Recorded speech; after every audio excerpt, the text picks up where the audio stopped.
कश्मीर को रेल के जरिए देश से जोड़ने का सपना जल्द ही पूरा होने जा रहा है। इसको लेकर कटरा से रियासी तक बन रहे मार्ग में T33 और T34 टनल काफी चुनौतीपूर्ण था। हालांकि अब टनल का काम पूरा हो चुका है। टनल को तैयार करने में काफी मुश्किलें आई, जिस बारे में USBRL के CAO संदीप गुप्ता ने हमें विस्तार से बताया है। सुनिए। अगर आप देखें तो कटरा बनिहाल सेक्शन का सबसे बड़ा चैलेंज, जिसमें सबसे ज्यादा हमको टाइम लगा, वो ये T33 है, जो मात्र 3.2 किलोमीटर लॉन्ग है।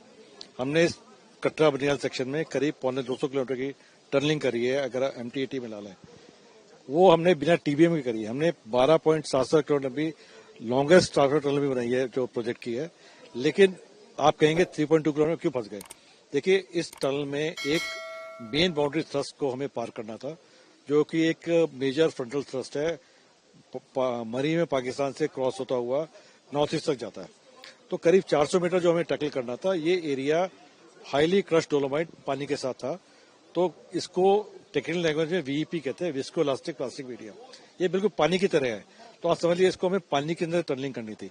तो इसको करने के दो ही तरीके थे, या तो हम ग्राउंड फ्रीजिंग टेक्निक यूज करते हैं, जो इंडिया में करना पॉसिबल नहीं था क्योंकि उसमें बहुत सारे सेफ्टी हजार्ड्स है।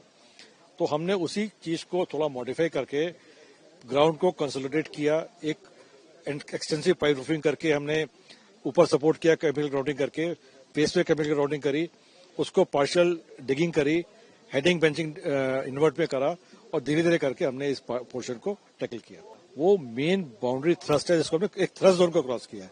और थ्रस्ट जोन में उस एरिया में टनल के आसपास हाईली क्रश्ड डोलोमाइट है, पानी के साथ सैचुरेटेड है, वो मीडियम है, प्रेशर नहीं है। आप अगर गलत तरीके से टनलिंग करेंगे तो फ्लो करेगा, अगर आप इसको प्रॉपर सपोर्ट करके आगे बढ़ेंगे वो फ्लो नहीं करेगा। और उसके लिए हम लोगों ने प्रॉपर टेक्निकल डिजाइन करा है इसका, और वेल कंसिडर्ड डिजाइन है कि जितना प्रेशर आ रहा है उसको प्रेशर को सपोर्ट करने के लिए उसकी जो प्राइमरी लाइनिंग की गई है, पाइप प्रूफिंग की गई है, और सेकेंडरी लाइनिंग, वो लाइनिंग को, वो जो डेप्थ है, जो डिजाइन है, वो उस प्रेशर को सस्टेन करेगी।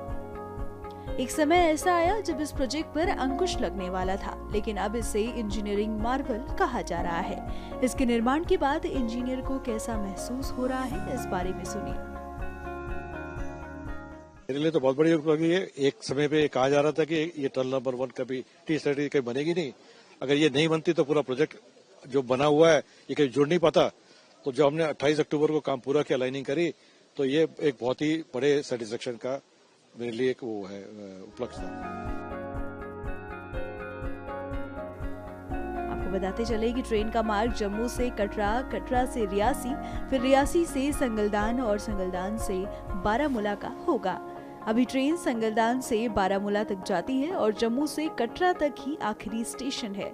लेकिन इस रेल मार्ग के परिचालन के बाद यात्रियों को काफी सुविधा होगी।